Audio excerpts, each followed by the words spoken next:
हो गया तो 1 मई हो जाएगा फिर। हाँ बताइए, 1 मई, राइट जी। समय बताइए। अच्छा हो गया, शाहजहांपुर यूपी। अच्छा अब प्रश्न कर लीजिए आप। गुरु जी, जिसका पढ़ाई मन नहीं लगता, जो पढ़ता है वो याद नहीं होता, कंसंट्रेशन नहीं है, इसका शिक्षा के बारे में बताइए और कैरियर किस क्षेत्र में बनाइए। जी जी चलिए, वैशाख शुक्ल एकादशी का जन्म है, पूर्वा फाल्गुनी नक्षत्र, चंद्रमा की भी महादशा चल रही है। जन्मांक में बहुत बड़ा दोष तो नहीं है, शिक्षा में लेकिन बच्चा चंचल रहेगा, बस थोड़ी ही देर में आप तक पहुंचने वाला है किचन पिटारा, इंतजार करिएगा उसका। पंचमस्थ शुक्र बच्चे के अंदर अलग तरह का एक संस्कार दे देता है, बच्चा थोड़ा सा रसिक मिजाज हो जाता है, कला मनोरंजन की तरफ उसका ध्यान जाता है, इसको कुछ एक्टिंग वगैरह आप सिखवाइएगा। चतुर्थ भाव का सूर्य उच्च राशि में उपस्थित होने के कारण इसका एडवांटेज ये मिलेगा कि बच्चा विख्यात बहुत होगा, बहुत प्रसिद्ध होगा, लेकिन कला और मनोरंजन क्षेत्र में। तो शिक्षा के साथ साथ कुछ अलग का हुनर अगर आप सिखवाएंगे तो शिक्षा भी इसकी सुचारू ढंग से चलेगी और बच्चे के अंदर एक स्पेशल योग्यता आ जाएगी, एबिलिटी आ जाएगी। शुभकामनाएं हमारी। पूर्णिमा का व्रत करवा दीजिएगा, इनकी मां से लाभ दिख जाएगा। बिल्कुल। और अब हम बात करेंगे धुलिया महाराष्ट्र से, हमारे साथ रोमा जुड़ी हैं जी, आपका स्वागत है शो में।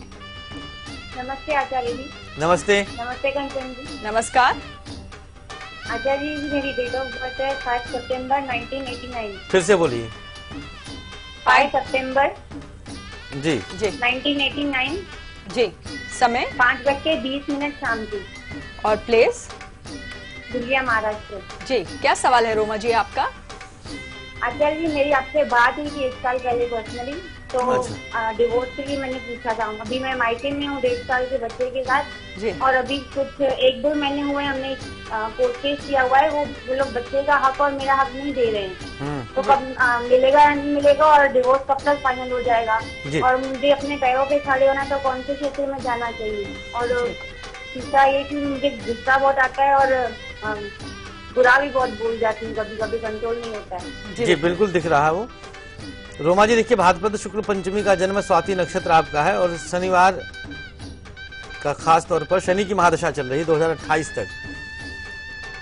तलाक तो खैर अटल सत्य है ही और प्रोसेस में भी है, थोड़ा अपने आप पे नियंत्रण आपको रखना होगा और कोर्ट कचहरी से हट करके एक बीच का रास्ता निकालने का प्रयास करिएगा, बड़े बुजुर्गों का साथ लीजिएगा। शनि की महादशा है, शनि आपके जन्मांक में लग्नेश और द्वितीयेश है। द्वितीयस्थ राहु के कारण ही वाणी दोष आपको ज्यादा मिल गया है और राहु पर द्वितीय भाव पर मंगल और सूर्य की दृष्टि का भी दोष पड़ रहा है। रविवार का व्रत कर लीजिएगा और शनिवार के दिन लोहे के बर्तन का दान करिएगा। 2 उपाय रोमा जी करिए आप। शनिवार के दिन व्रत करके सरसों के तेल का अभिषेक शिवलिंग पर करने से ये जो कोर्ट आदि का केस आपने तलाक आदि के लिए किया है, इस पर जीत आसानी से मिलेगी और जल्दी मिल जाएगी। बिल्कुल।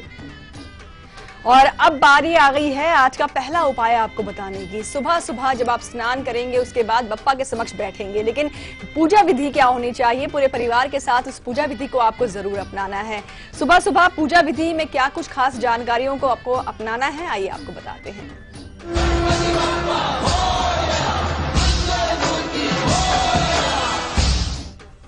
चलिए, सुबह की पूजा आपको हम करवाएंगे, लेकिन सुबह की पूजा से पहले क्यों ना भगवान श्री गणेश का मंत्र जप लिया जाए।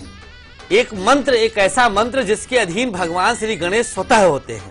उस मंत्र की दिव्यता और उस मंत्र का इस्तेमाल किस तरह से करना है, अब हम उसको बताते हैं। जपे हमारे साथ भगवान श्री गणपति का एक दिव्य मंत्र, आप लोग का चिरपरिचित मंत्र। यह मंत्र विलक्षण शक्ति रखता है। मंत्र जपिएगा नेत्रों को बंद करके।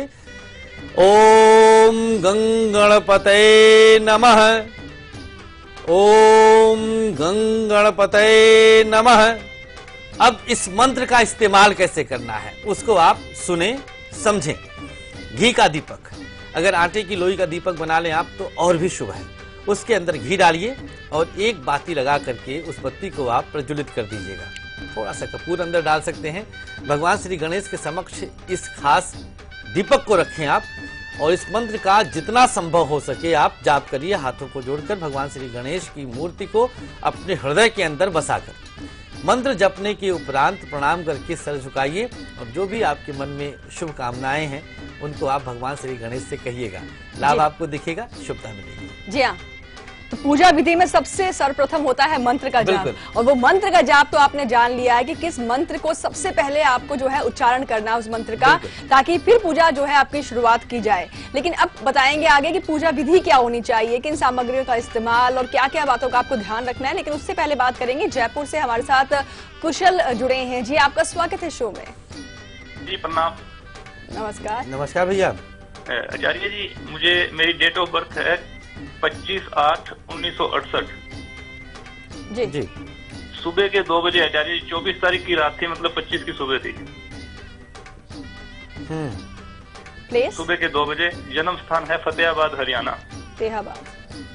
क्या सवाल है आपका? आचार्य जी, मुझे एक तो पूछना है कि मैं प्राइवेट नौकरी करता था, वो चली गई है, दूसरी नौकरी मिल जाएगी, या मुझे कोई व्यापार करना है, अपने नाम पे करूं या किसी और के नाम पे करूं?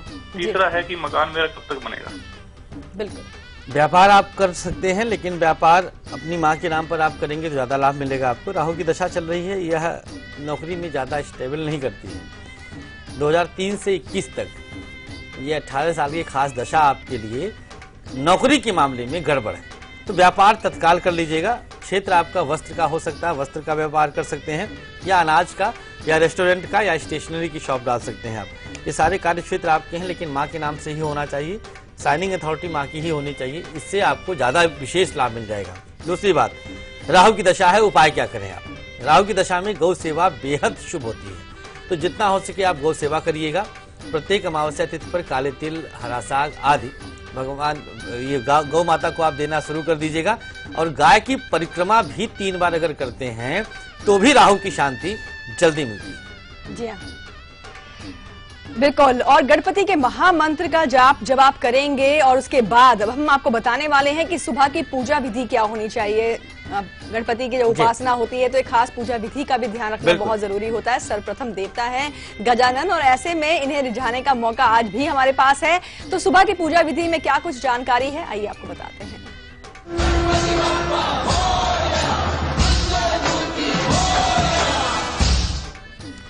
कल आज और कल से जुड़ने का सबसे बड़ा एडवांटेज ये होता है कि आप सबसे हट करके कुछ पाते हैं, यूनिक वे में पाते हैं। एक ऐसा एक्सपेरिमेंट, एक ऐसा प्रयोग पाते हैं आप जो प्रकृति के नजदीक आपको लाकर, महापवित्र बनाकर प्राकृतिक शक्तियों को देवताओं के माध्यम से आप तक पहुंचाती है। तो आज प्रातःकालीन पूजन जो आपने किया, अब एक और हम बताते हैं जो करना बेहद अनिवार्य है। नोट कर लीजिएगा, एक 7 बीता पीला धागा प्राप्त कर लीजिएगा। यह पीला धागा विशेष रूप से आप अपने हाथ से अंगूठा और कनिष्ठिका के बीच की लंबाई, ये लंबाई इस तरह से 7 बार काउंट करना है। इस धागे में 7 गांठ लगा लीजिएगा, छोटे छोटे गांठ लगा लीजिए, और हर एक गांठ के साथ उसके अंदर एक दूर्वा डाल दीजिएगा। दूब घास, जो पार्क में घास है, इसी को दूर्वा कहते हैं। दाहिने हाथ में लेकर भगवान श्री गणेश का विशेष मंत्र जपने, जो आज हमने बताया है, ओम गंग गणपतये नमः। इसके बाद इस धागे को आप आरती दिखाइए और भगवान श्री गणेश को अर्पित कर दीजिए। 7 गांठ जो लगाया है आपने, आपके जीवन के जो भी मुख्य दुख होंगे, जो दोष होंगे, जो कमियां होंगी, जिस भी प्रकार से आप कष्ट उठा रहे हैं, वो सब आपसे प्रकृति छीन लेगी। कष्ट छीनेगी तो सुख अपने आप मिल जाएगा। जी हाँ, तो सुबह की पूजा विधि भी आपने जान ली है, लेकिन स्टेप बाय स्टेप अब जो शाम के समय संध्या काल में जो पूजा करनी है, ये भी बस हम आपको आगे बताएंगे। पर उससे पहले बात करेंगे आज के हमारे लकी कॉलर से, तो इन्हें अभी हम लगाएंगे कॉल।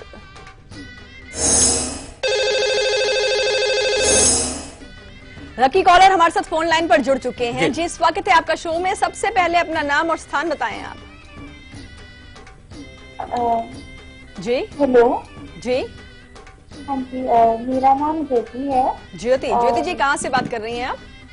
और मैं सोनीपत मुझसे से बोल रही हूँ। सोनीपत से। ज्योति जी, आपको ढेरों शुभकामनाएं, बधाई, आज की आप लकी कॉलर हैं। थैंक यू जी। तो बताएं आप। हाँ जी जी, किन के बारे में जानना चाहती हैं ज्योति आप? एक्चुअली मैं अपने बारे में जानना चाहती हूँ। अच्छा, तो बताएं जन्म की तारीख। हाँ जी, जन्म की तारीख क्या है, डेट ऑफ बर्थ? 3/3/1996। 3396। हाँ जी। जी, 3 मार्च 96। तो अब समय क्या है? 8:30 बजे। मॉर्निंग टाइम है ये, सुबह का? हाँ जी। सुबह का समय है ये? हाँ जी, ये है रात का समय। अच्छा, और प्लेस? हाँ जी। जन्म का स्थान? जोधपुर। जोधपुर। क्या सवाल है ज्योति आपका? मेरा सवाल ये है कि एक्चुअली मैं अभी बीटेक फाइनल ईयर में हूँ जी और मैं बाहर जाने की कोशिश कर रही हूँ। जी। तो आप मुझे ये बता सकते हैं कि क्या मेरा बाहर जाना मेरे आगे फ्यूचर के लिए सही रहेगा? जी चलिए ठीक है। फाल्गुन शुक्ल त्रयोदशी का जन्म आपका है, अश्लेषा नक्षत्र है, लग्नस्थ राहु कन्या लग्न आपका है। जन्मांक इससे ज्यादा पीड़ित और क्या होगा कि कोई भी बहुत प्यारा ग्रह केंद्र में नहीं है। बृहस्पति है भी तो उसको केंद्राधिपति दोष लगा हुआ है। शुक्र की महादशा, विदेश तो आप खैर जाएंगी ही जाएंगी, इसमें कोई दो राय नहीं है, लेकिन वह जाना आपके लिए श्रेयस्कर नहीं होगा, शुभ नहीं होगा। कोशिश करें आप भारतवर्ष में ही रह करके अपनी योग्यता का परिचय दें, अपनी आजीविका चलाएं, अपना स्वावलंबन दिखाएं। आप शुक्रवार का व्रत कर लीजिएगा, ये भाग्येश की दशा है, बहुत प्यारी दशा होती है। 2023 तक का समय आपके पास है। 2023 के बाद आपका भाग्योदय का काल खत्म होगा। उसके बाद सूर्य की महादशा जाएगी, जो सूर्य अति पीड़ित अवस्था में है, यह ठीक नहीं है। शुक्र के बाद सूर्य ही लगता है, तो सूर्य को ही हम पहले रिझा लें, जिससे हमारा कष्ट हम तक ना पहुंचने पाए, बीच में ही समाप्त हो जाए। उसके लिए गायत्री मंत्र का कम से कम 1 माला जाप कर लीजिएगा, बहुत अनिवार्य है आपके लिए ज्योति। और साथ ही साथ रविवार का व्रत भी आपके लिए शुभ होगा। बिल्कुल। तो ज्योति जी, आपको शुभकामनाएं आपके भविष्य के लिए। अब बढ़ेंगे आगे, बात करेंगे आज के दिन के और कल के दिन के बेहद ही अशुभ समय के बारे में, यानी कि राहु काल के बारे में।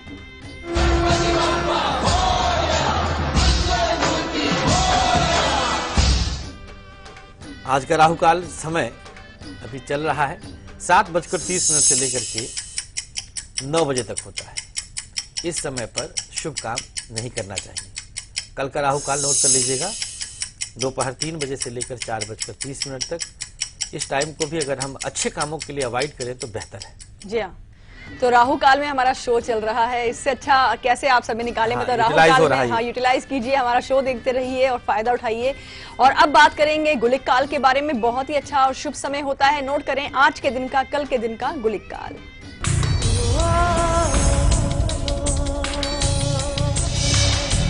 आज की गुलिक काल का समय दोपहर 1:30 से 3 बजे तक। जो चाहते हैं आप सब कुछ कर सकते हैं। कल का गुलिक काल दोपहर 12 बजे से लेकर 1:30 तक होगा। यह भी आपके शुभ कामों के लिए बहुत माकूल समय होता है, इसमें जो चाहे आप जरूर करें। बिल्कुल। और अब ओडिशा से हमारे साथ लितिका जुड़ी हैं। जी, आपका स्वागत है शो में। लितिका, अब तक जी। हेलो मैडम जी, नमस्ते। नमस्कार। गुरु जी। श्री राधे। लितिका जी, आपने टीवी का वॉल्यूम ऑन किया हुआ है क्या? नहीं, मैं बाहर खड़ी हूँ, जो चले आई। अच्छा, बताएं। जी, मुझे आज मैंने बहुत खुशी हुई, इसलिए बात नहीं कर पाई हूँ किसी से। जी बताएं। गुरु जी, मैं आपके उपाय से मैंने 2 डायरी हमने लिख लिया है। उपाय से आपकी उपाय बहुत मैंने लाभदायी होती है। बहुत आभार आपका, शुक्रिया जी। मैं अपनी बेटी के बारे में जानना चाहूंगी। जी, जन्म की तारीख बताएं आप। बेटी जन्म की तारीख है 26 जनवरी 2010 और टाइम है 11:05 रात्रि बेला जी। और स्थान है जाजपुर टाउन। डिस्ट्रिक्ट बता दीजिए। उड़ीसा। जाजपुर टाउन है, डिस्ट्रिक्ट जाजपुर। चांदपुर। जाजपुर। स्पेलिंग बताइए। JAJPUR। जाजपुर। जाप। हाँ जी, हाँ जी। जाजपुर टाउन है। मिल गया आपको? मिल गया जी, जाजपुर है, ठीक है। तो बताइए क्या प्रश्न है बच्चे के लिए? बेटी की पढ़ाई में कैसी रहेगी और कौन सी क्षेत्र अच्छी है उसके लिए, सरकारी नौकरी है भी या नहीं? जी बिल्कुल। और बेटी की कला के क्षेत्र में भी बहुत आग्रह है, तो कौन सी ज्ञान में जाए या फिर आर्ट क्षेत्र में जाए? मुझे बताइएगा प्लीज। तो अभी फोन लगता नहीं है, तो इतनी मुश्किल से लगता है, तो प्लीज बताइए तो मुझे बहुत खुशी होगी। जरूर जरूर जरूर। माघ शुक्ल पक्ष एकादशी का जन्म है बच्चे का, शुभ होता है। मृगशिरा नक्षत्र है, जन्मकालीन नक्षत्र मृगशिरा है। मंगल की महादशा चल रही है और मंगल अभी इनका नीच का है। मंगल के बाद राहु लग जाएगा और राहु भी इनके पराक्रम भाव में तृतीय में है, बहुत मेहनत करवाएगा। 2034 तक कष्टदायक जन्मांक, तकलीफ है। 18 नवंबर 16 को राहु की महादशा लग जाएगी, नवंबर इसी वर्ष, और यही राहु इनके कष्टदायक की स्थिति में है, तृतीयस्थ है। महामृत्युंजय मंत्र का जाप शिवालय में जाकर, भगवान शिव के मंदिर में जाकर शिवलिंग के बगल बैठकर अपनी गोद में लेके बच्चे को, अभी 6 वर्ष का है, आप जितना हो सके महामृत्युंजय मंत्र का जाप करिए। कोई बंधन नहीं है। एक बेल का पौधा छोटा सा अपने घर में गमले में लगा लीजिएगा। पूर्णिमा का व्रत आप स्वतः कर लीजिएगा और एक स्वास्तिक चांदी का इसके गले में पहना दीजिएगा। सात्विक आहार घर में आए। कष्ट है, आयु संकट थोड़ा सा दिख रहा है, लेकिन भगवान शिव की कृपा, गणपति की कृपा से सब कष्ट मिट जाते हैं। तो कोशिश करें आप जितना हो सके महामृत्युंजय का जाप करें। बिल्कुल। तो जो उपाय बताए गए हैं उसे आप अपनाइए, यकीनन आपको लाभ होगा। और अब हम बात करेंगे संध्या काल की पूजा विधि के बारे में। बप्पा को प्रसन्न करने के लिए आज शाम किस तरह से पूजा करें, क्या होनी चाहिए विधि, आइए आपको बताते हैं।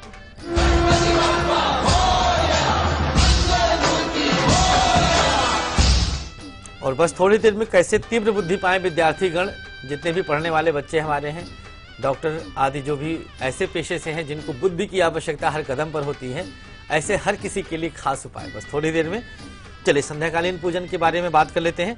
एक कटोरी में 3 कपूर के टुकड़े रख लीजिएगा, ये शाम के समय पे करना है। साथ में थोड़ा सा हल्दी पाउडर डाल दीजिएगा कपूर के साथ। 2 लौंग रख लीजिएगा और सामने रख करके बप्पा के मंत्र का जाप कर लीजिएगा। और जब जाप करें तो संख्या का कोई यहाँ पर बंधन नहीं है, जितना हो सके आप जाप कर लीजिए। फिर अपनी अनामिका उंगली से 7 बार हर एक कपूर की टिकिया को आप स्पर्श कर लीजिएगा। यहाँ तक काम पूरा हो जाए, फिर अब ये सामग्री आप भगवान श्री गणेश के चरणों में अर्पित कर दीजिएगा। हो गया, पूजन हो गया शाम का। बस इतना छोटा सा उपाय है ये अलग तरह से आपने कुछ किया है। जो सामान्य पूजन होता है उससे हटकर आपको कुछ मिला है। इसका एडवांटेज यही मिलेगा कि आप बप्पा की कृपा बहुत जल्दी पाएंगे। बिल्कुल। और अब अमरावती से मुक्ता जुड़ी हैं जी, आपका स्वागत है शो में। Hello ma'am. जी हेलो मैम, नमस्ते। नमस्कार मुक्ता जी। हाँ आचार्य जी नमस्ते। नमस्ते मुक्ता जी। हाँ मुझे मेरी बहन के बारे में पूछना है। जी बताएं, जन्म की तारीख। 17 जी 11 जी 1978। जी समय है 12:36। दोपहर के? नहीं, रात की। अच्छा, तो ये तारीख 17 हो जाएगी, 18 ही 17 की रात्रि? नहीं सॉरी मैम, 12 है तारीख। 12 नवंबर बताया आपने? हाँ 12 नवंबर। जी। कहाँ का जन्म है? कारंजा लाड, ये वाशिम डिस्ट्रिक्ट। वाशिम। जी। हाँ। क्या सवाल है आपका मुक्ता जी? मुझे मेरे 3 सवाल है मैम। एक तो मेरी बहन का प्रमोशन का बारे में पूछना था जी, और दूसरा हमारी कोर्ट केस चल रही है पापा की, तो उसमें हमको सफलता कैसे मिलेंगी?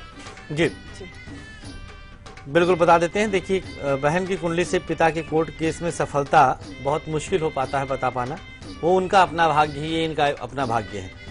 प्रमोशन का हम बता देते हैं। प्रमोशन इनका अभी 1 वर्ष के बाद होगा, जब धनु राशि में शनि का संचरण होगा। 4थे भाव में अभी इनके गोचर के चल रहे हैं शनिदेव। सिंह लग्न है इनका और कार्तिक शुक्ल त्रयोदशी का जन्म है, रेवती नक्षत्र है जो कि मूलों में होता है। शुक्र की महादशा है, शुक्रवार का व्रत करवा दीजिएगा और रविवार के दिन नमक का दान अगर हो सके तो बहुत शुभ होगा। बिल्कुल। और फिलहाल अभी वक्त हो गया है यहाँ पर एक छोटे से ब्रेक का, और ब्रेक पर जाने से पहले आपको बताना चाहेंगे आज दोपहर 2 बजे हम आपके लिए क्या खास लेकर आएंगे। आज हम आपको बताएंगे कि वो लोग जो चाहते हैं नौकरी में प्रमोशन, जी हाँ, नौकरी में तरक्की चाहते हैं, ये चाहते हैं कि समाज में आपका मान सम्मान बढ़े, तो इसके लिए आज कुछ खास उपाय आपको करने होंगे जो दोपहर 2 बजे हम आपको बताएंगे। नुकसान से भी बचाएंगे आपको खास उपाय। फिलहाल अभी आप देखिए इसकी एक झलक, हम लौटते हैं ब्रेक के बाद।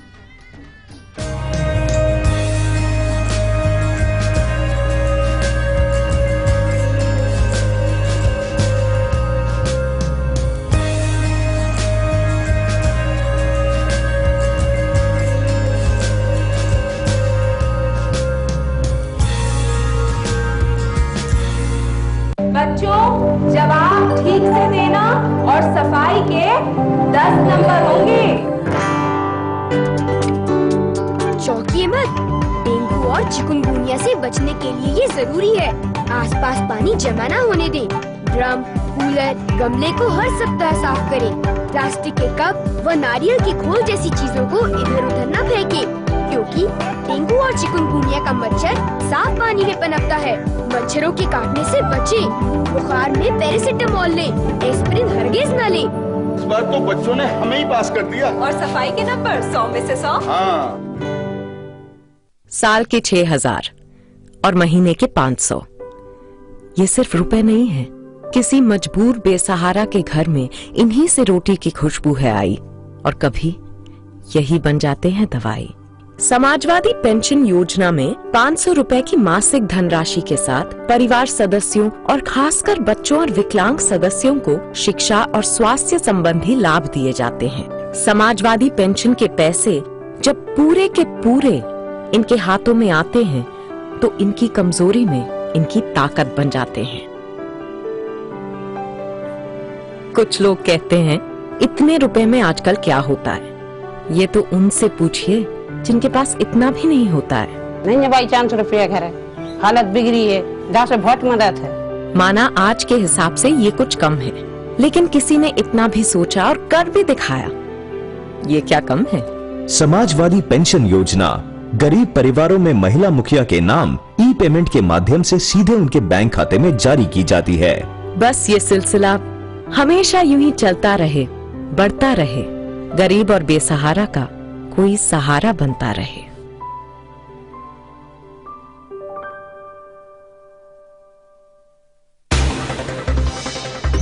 खबरें उस प्रदेश से जिसके कुछ खास मायने हैं इस देश में।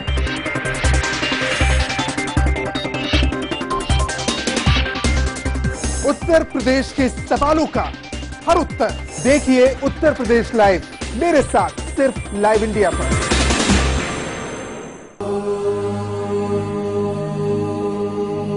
स्वस्ति श्री गणनायकं गजमुखं मोरेश्वरं सिद्धिदं बल्लाळं मुरुडं विनायकमहं चिंतामणिं हेवरम्।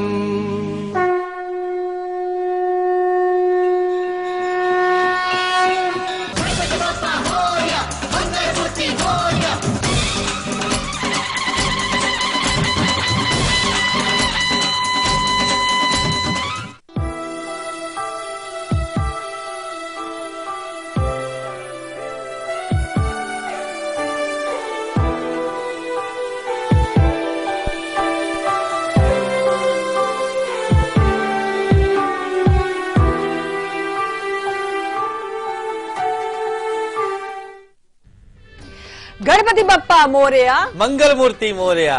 ब्रेक के बाद एक बार फिर से आप सभी का स्वागत है। गणेश महोत्सव का 8वां दिन और हमारी खास पेशकश बप्पा मोरया आप देख रहे हैं। और ऐसा हो ही नहीं सकता कि गणेश महोत्सव में हम आपको अलग अलग जगहों से बप्पा के दर्शन ना करवाएं। तो चलिए अब सीधा ले चलते हैं आपको मुंबई के वकोला के राजा बप्पा के दर्शन करवाते हैं, जहां हमारे संवाददाता राहुल देव शर्मा भी हमारे साथ जुड़े हुए हैं।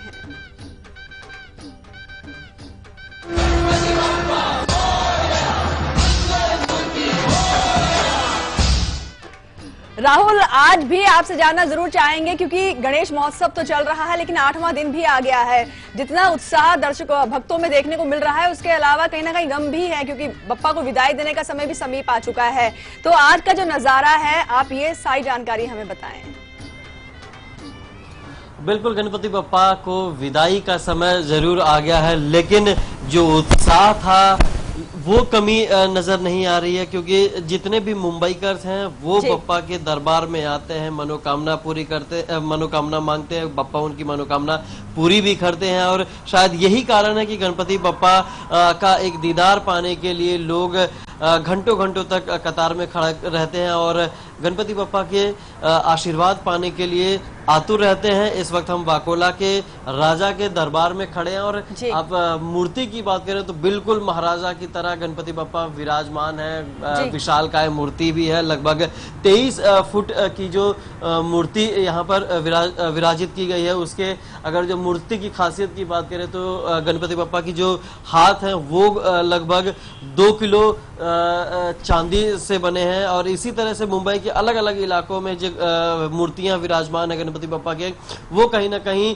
अपनी जो वैभवता है वो दिखाने की कोशिश की जाती है मुंबई में अलग अलग पंडालों में। और यहाँ पर जो आप देख सकते हैं कि गणपति बप्पा की जो भव्य मूर्ति है उसको एक झलक पाने के लिए जो भक्तगण है यहाँ पर आते हैं, प्रसाद लेते हैं, प्रसाद खाते हैं और अपनी मन्नत मांगकर फिर चले जाते हैं और अगली साल जब उनकी मन्नत पूरी हो जाती है तो फिर से एक बार यहाँ पर आते हैं। और आज गणपति का 8वां दिन हो गया है, गणेश उत्सव का 8वां दिन हो गया और कल जिस तरह से नम आंखों से 7वें दिन की विदाई गणपति बप्पा की गई है तो वाकई में वो जो दृश्य था वो भी बहुत ही भावनात्मक रूप से जुड़ा हुआ रहता है, क्योंकि गणपति बप्पा के अगले जो 10 दिन का पूजा अर्चना होती है बड़े ही शांत भाव से, बड़े ही भावविभाव होकर धूमधाम से मनाते हैं। और जब बप्पा का विदाई देने का समय आता है तो वाकई में जो आंखें भक्तगणों की नम हो जाती हैं वो बहुत ज्यादा भावनात्मक पहलू हो जाता है, क्योंकि गणपति बप्पा अपने घरों में अपने पंडालों में आकर विराजमान होते हैं तो जो लगाव हो जाता है, खासकर बच्चों की बात करें तो बच्चों में एक उत्साह जिस तरह से देखने को मिलता है वो बहुत काबिल तारीफ होती है। और बच्चों की खान पीन की गणपति बप्पा जिस तरह से खाने पीने के मामले में भी जाने जाते हैं, प्रसाद के मामले में जाने जाते हैं, लड्डू और मोदक के बारे में जाने जाते हैं, उनका जो मेवा होता है वो बच्चों को बहुत ज्यादा पसंद आता है। तो खासकर बच्चों का ये उत्साह बहुत ही जबरदस्त होता है और जो भक्तगण होते हैं वो ठीक इसी तरह से भाव विभोर होकर 10 दिन की जो गणेश उत्सव होता है उसमें कहीं ना कहीं नम आंखों से गणपति बप्पा को विदाई देते हैं और एक ही बात मानते। जी राहुल, बिल्कुल 4 भुजाधारी बप्पा हम दर्शन भी कर रहे हैं, भव्यतम नजारा अभी आप दिखा रहे हैं, लेकिन एक खास जानकारी जरूर लेना चाहेंगे आपसे कि जो विदाई का जो खास दिन है उसके बारे में भी आप जानकारी दें, किस दिन विदाई दी जा रही है बप्पा को, ये तमाम जानकारी। देखिए अमूमन गणपति बप्पा की जो विदाई होती है वो 1.5 दिन की होती है, उसके बाद 5 दिन की होती है, गौरी विसर्जन होता है, 7वें दिन की विदाई होती है, उसके बाद ठीक 11वें दिन की विदाई होती है, यानी कि 15 तारीख को जो गणेश विसर्जन है पूरे मुंबई में उसको लेकर अभी तैयारियां शुरू हो गई हैं। खासकर अगर जो प्रशासन की बात करें, मुंबई पुलिस की बात करें तो बहुत ही ज्यादा चौकन्नी इस बार नजर आ रही है और 15वें दिन के लिए महज 3 ही दिन बचे हुए हैं 15 तारीख को, तो 3 से 4 दिन बचे हुए, लिहाजा सुरक्षा के भी कड़े व्यवस्था की जा रही है प्रशासन द्वारा और जो गणपति पंडाल है वो बहुत सारी तैयारियां कर रही हैं, क्योंकि जो रथ यात्रा निकाली जाती है गणपति बप्पा की वो बहुत ही भव्य होता है। ऐसा माना जाता है कि पूरी की पूरी मुंबई रास्तों पर आ जाती है और वो जो नजारा होता है वो बहुत ही अनमोल होता है, क्योंकि गणपति बप्पा के आखिरी वो दर्शन होते हैं, आखिरी क्षण होते हैं गणपति बप्पा को देखने के लिए और उस भव्य जो रथ यात्रा निकाली जाती है उसका एक दीदार पाने के लिए, क्योंकि जो भक्तगण वहां पर नहीं पहुंच पाते, पंडालों में नहीं पहुंच पाते हैं, वो कम से कम रास्ते पर गणपति बप्पा से आखिरी मन्नत मानते हैं और गणपति बप्पा उनकी मन्नतों को पूरी भी करते हैं। तो तैयारियां जोरों शोरों से हैं। जिस तरह से पहले गणपति बप्पा के आगमन की तैयारी थी वो चल रही थी, अब गणपति बप्पा के प्रस्थान की तैयारी चल रही है। माना जाता है कि गणपति बप्पा अपने गाँव चले जाते हैं और गाँव जाने के बाद जितने भी भक्तगण है वो यही कहते हैं कि बप्पा इस बार आप गाँव अपने जा रहे हैं लेकिन अगली बार जरूर आइएगा और जल्दी आइएगा। राहुल, आप हम चाहेंगे कि आप हमारे साथ बने रहें और भी बहुत सारी जानकारियां हैं जो हम आपसे लेना चाहेंगे। फिलहाल एक काम करते हैं, महा उपाय की बात कर लेते हैं। आचार्य जी, महा उपाय जानना बहुत जरूरी है क्योंकि जितने विद्यार्थी हैं वो चाहते हैं तीव्र बुद्धि का जो वरदान है बप्पा से वो खींच लें, तो कैसे वो वरदान आप प्राप्त कर सकते हैं आइए आपको बताते हैं।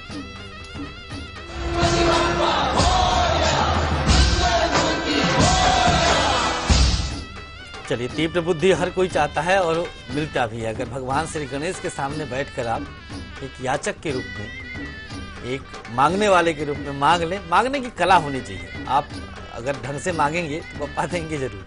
वो ढंग क्या होगा, यही ढंग हम आपको बता देते हैं। चलिए नोट कर लीजिएगा। एक भोजपत्र ले लीजिए और